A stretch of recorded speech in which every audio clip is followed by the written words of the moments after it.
మీరు చూస్తుంది V9 వార్తలు. గణతంత్ర దినోత్సవ వేడుకలను పురస్కరించుకున్న అడ్డదేగల గిరిజన సంక్షేమ గురుకుల పాఠశాలలో మండల స్థాయి క్రీడా పోటీలు ఉత్సాహంగా జరిగాయి.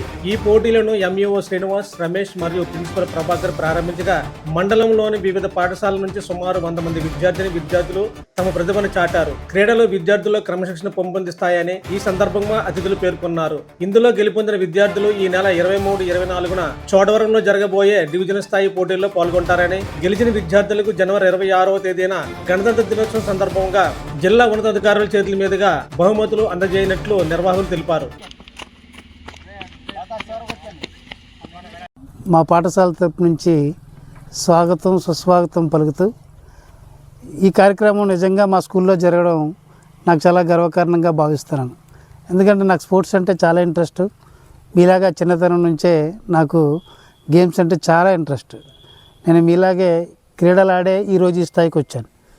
నేను from the standard of 6th class నుంచి ఆటలాడి ఆటల్లో ప్రావీణ్యత పొంది నేషనల్స్ స్థాయిలో, జాతీయ స్థాయిలో ఈ ఆంధ్రప్రదేశ్కే క్యాప్టెన్సీ వహించి ఖోఖో క్రీడలో ఎన్నోసార్లు సుమారుగా 34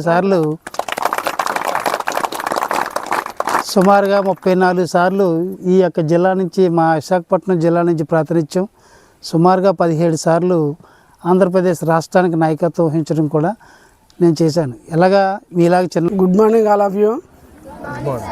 మరి నాటి రిపబ్లిక్ డే సందర్భంగా మన యొక్క ఆటల పోటీలు అనేవి ముందస్తుగా నిర్వహించుకోవడం జరుగుతుంది.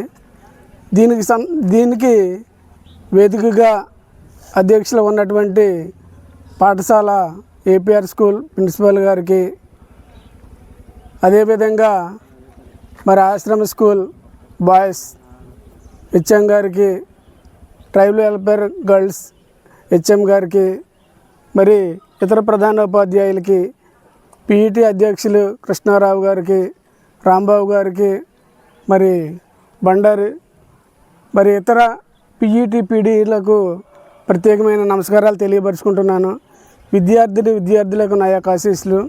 ముఖ్యంగా విద్యార్థి దశ నుంచే చదువు పట్ల ఎంత ఆసక్తిగా ఉంటామో అదేవిధంగా క్రీడల పట్ల కూడా అంతే ఆసక్తి కలిగి ఉండాలి.